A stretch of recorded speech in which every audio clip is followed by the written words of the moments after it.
Welcome to Overwatch Arithmetic with Antarios, the video series that tackles numbers in Overwatch and how you can apply them to improve.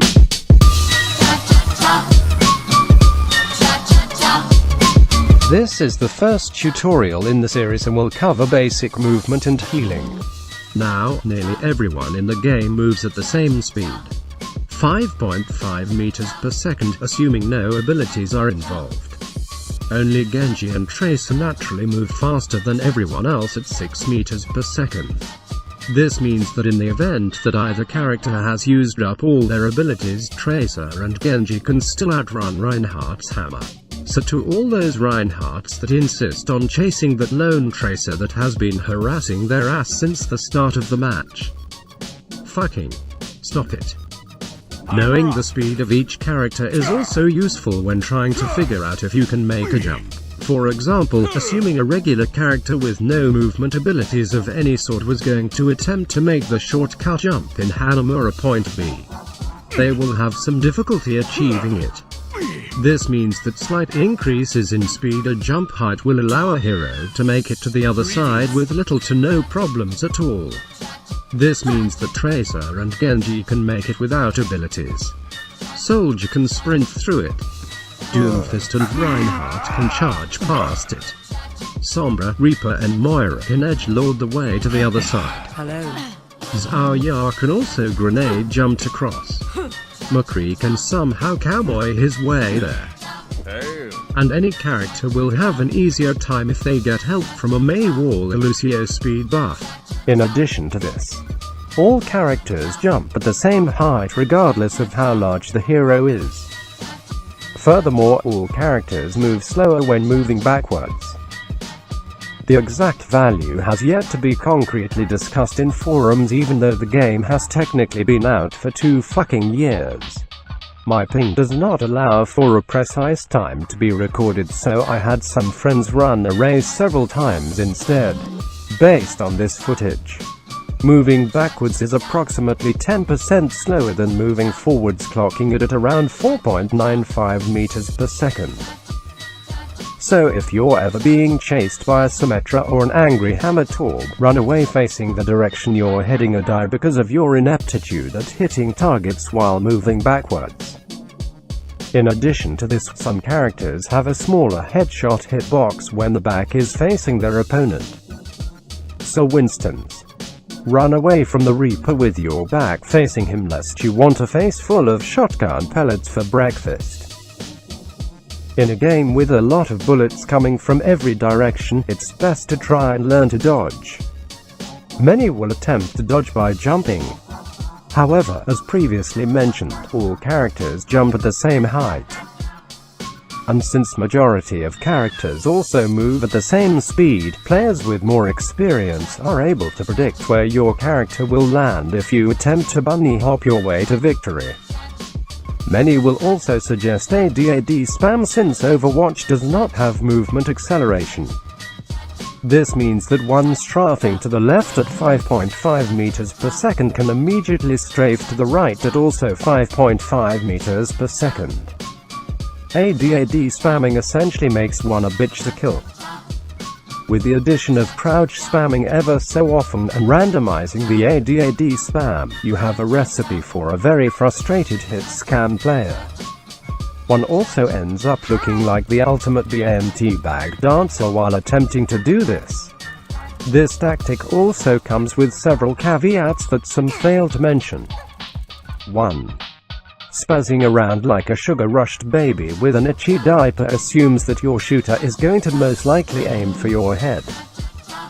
This would make your bowel movement dance more effective against enemies such as McCree, Widowmaker, Soldier, Zenyatta and whatnot.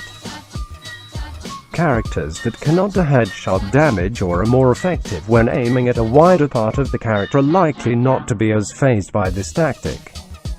2. Players at lower ranks are more likely to take any and every shot they can get, which means that they are less likely to go for the head. Honestly though, just go behind cover if you can. Or get creative with your angles so that you will have an advantage over your opponent rather than try to face them head on. Everyone needs healing and Genji should not hoard all of it for himself. But in the event that you're on attack in a payload map and it's fucking quick play, so you're running the standard QP meta of 60 PS. Just remember that the payload heals for 10 HP per second because apparently it's magic.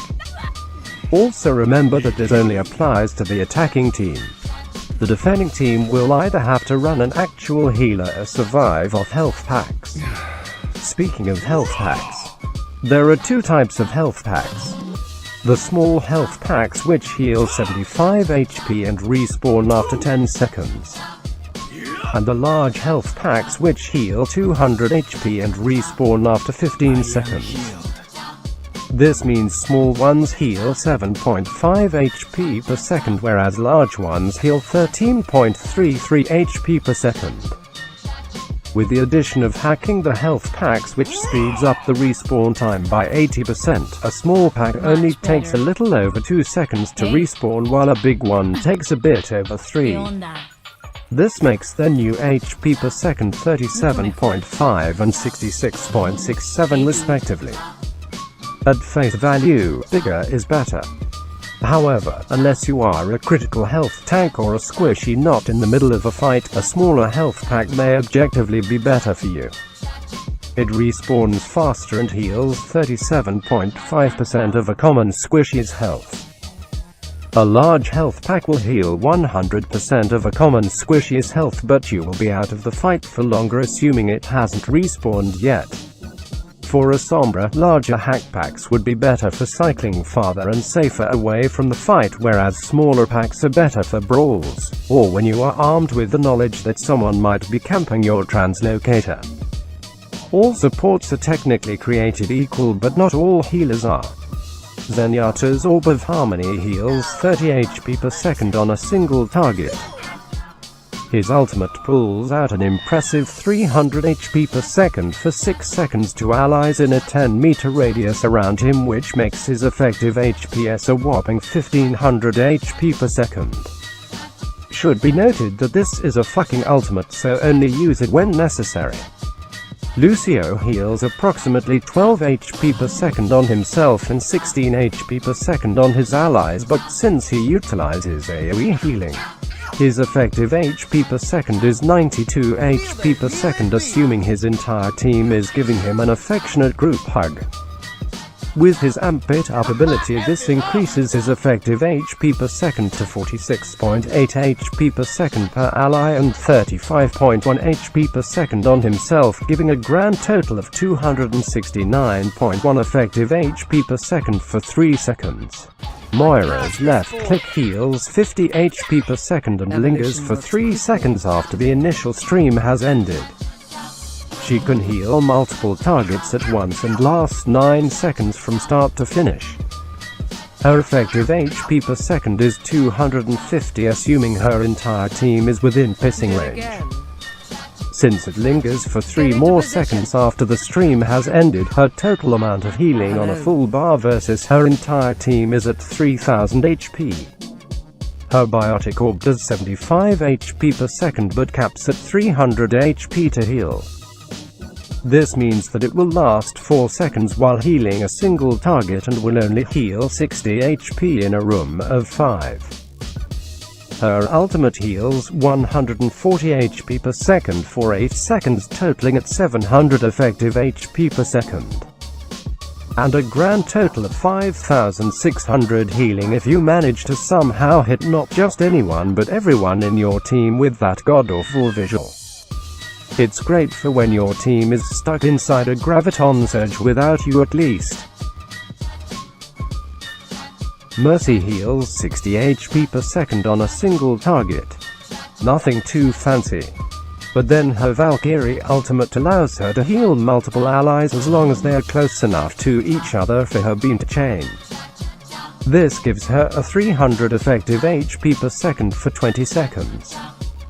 15 seconds if the nerfs make it out of PTR, and they always do. It may not sound like much in comparison to Zenyatta's ultimate or maybe even Moira's. But you have to remember that her beams go through barriers unlike Zenyatta's Transcendence. Mercy also becomes very difficult to target during Valkyrie mode, and it lasts for 15 to 20 fucking seconds. Absolutely ridiculous. Also, getting hit by a CC does not stop Valkyrie mode, unlike Moira's Coalescence.